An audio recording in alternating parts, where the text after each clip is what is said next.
APC in the Nigeria Senate have just acted true to form.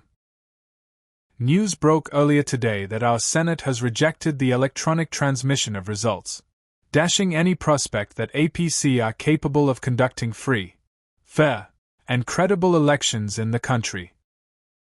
With Nigeria's Senate rejecting electronic transmission of election results, it means that the 2027 general elections will be conducted using the exact format that was used in the controversial 2023 elections, including all the shenanigan that was deployed during the actual transmission of results. APC are not interested in accountability in whatever form. This has been reported on the front page of the Vanguard newspaper on the 4th of February, 2026. Let me read you the details. The Senate has rejected a proposal to make the electronic transmission of election results compulsory, dealing a major blow to efforts to hardwire real-time uploads into Nigeria's electoral law.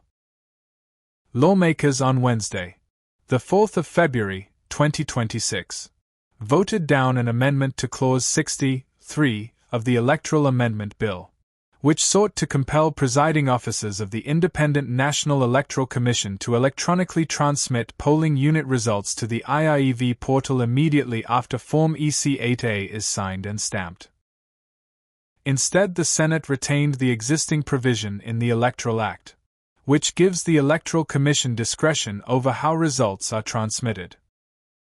It states that the presiding officer shall transfer the results, including the total number of accredited voters, and the results of the ballot, in a manner as prescribed by the Commission.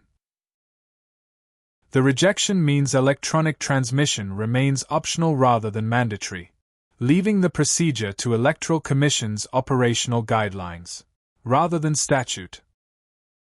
During the same session, the Senate also moderated penalties for permanent voter card PVC trading, rejecting a proposed 10-year jail term for buyers and sellers. Lawmakers retained a 2-year imprisonment term but increased the fine from 2 million naira to 5 million naira under Clause 22 of the bill. In further amendments, senators shortened key electoral timelines.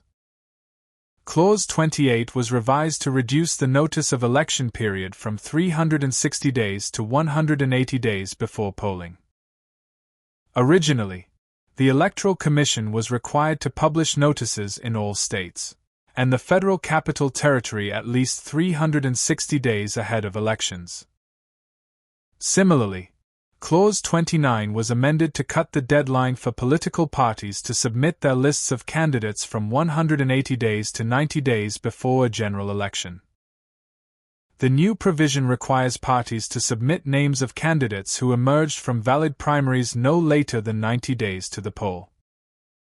The Senate also retained the existing provision on ballot paper format in Clause 44, which mandates Electoral Commission to invite political parties, not later than 20 days before an election, to inspect samples of electoral materials bearing their identities.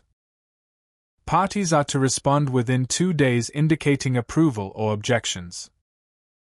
On accreditation, lawmakers replaced smart card readers with the Bimodal Voter Accreditation System, BVAS, under Clause 47. However, they rejected electronically generated voter identification and maintained the permanent voter card as the recognized means of identification at polling units. Meanwhile, the Chamber struck out Clause 142 on the effect of noncompliance. The deleted provision would have allowed parties to rely solely on documents, without oral evidence, to prove alleged breaches of the law. Senators argued the clause could encourage procedural shortcuts and waste judicial time.